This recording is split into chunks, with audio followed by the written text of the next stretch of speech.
বর্তমানকালে ঘটে যাওয়া কয়েকটা ঘটনা আমাদের সাংঘাতিকভাবে পুরো সমাজকে চিন্তায় ফেলে দিয়েছে। কারণ এই যে মানুষের উচ্চ আশা, সবাই আমরা যে কোনো কিছুতেই স্বপ্ন দেখতে শিখি, স্বপ্ন দেখাই, স্বপ্ন দেখি এবং স্বপ্নটাকে যে কোনো প্রকারে বাস্তবায়িত করবার চেষ্টা করি।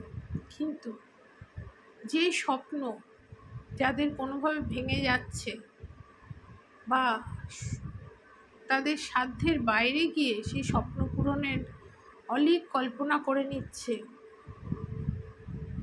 সেই বোঝা নিজেদের কাঁধে নিয়ে নিচ্ছে, ধার দেনা নানান রকম জটিল থেকে জটিলতর জীবনকে করে নিচ্ছে, সেই পরিণতিগুলো দেখলে সত্যিই শিউরে উঠতে হয়। স্বপ্ন দেখা ভালো, স্বপ্নকে বাস্তবায়িত করার চেষ্টা করাও স্বাভাবিক, সেটাও খুব ভালো।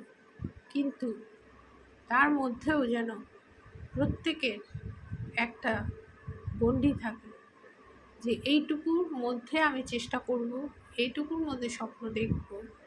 হ্যাঁ, স্বপ্ন দেখতে গেলে কঠিন পরিশ্রম দরকার, অবশ্যই পরিশ্রম দরকার।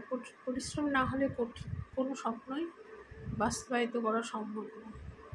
কিন্তু যে ঘটনাগুলো আমাদের প্রত্যেককে সাংঘাতিকভাবে নাড়া দিচ্ছে, যে এমন স্বপ্ন দেখেছে যেগুলো তারা নিজেদেরকেই নিজেরা ধ্বংসের পথে নিয়ে গেল এবং ধ্বংস হয়ে গেল তারা, তাই না?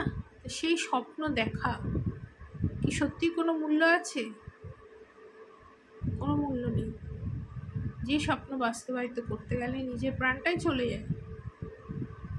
হ্যাঁ, রিস্ক নেওয়া এক জিনিস, রিস্ক নিতেই হয় জীবনে, কিন্তু যেই রিস্কে জীবনটাই নিজের চলে যায়, সত্যি কি সেই রিস্কটা কোনো কাজে লাগে? লাগে না। অলীক কল্পনা কখনোই ভালো না। অলীক কল্পনা করতে গেলে তার পরিণতি সাংঘাতিক খারাপ।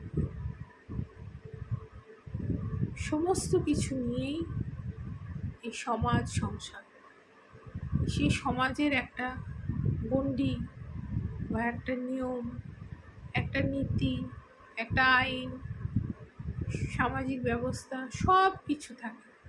সুতরাং সেই সমস্ত কিছু বিচার বিবেচনা করেই স্বপ্নকে বাস্তবায়িতের পথে এগোনো উচিত।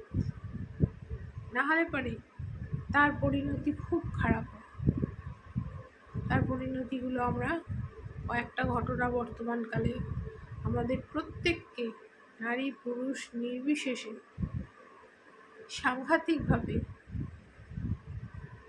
সাংঘাতিকভাবে যন্ত্রণায় ফেলেছে। যে কী দিন আসছে, কী দিন হবে, এইগুলো ভেবে। সুতরাং একটা কথাই বলবো, স্বপ্ন প্রত্যেকেই দেখা ভালো, কিন্তু সামাজিক রীতি নীতি, তার দায়বদ্ধতা সব কিছু নিয়ে তারপরে স্বপ্নকে বাস্তবায়িতের পথে এগোনো উচিত।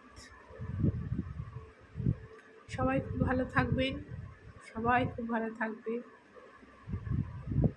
এইটুকু আশা রেখে আজকের মতো এইটুকু।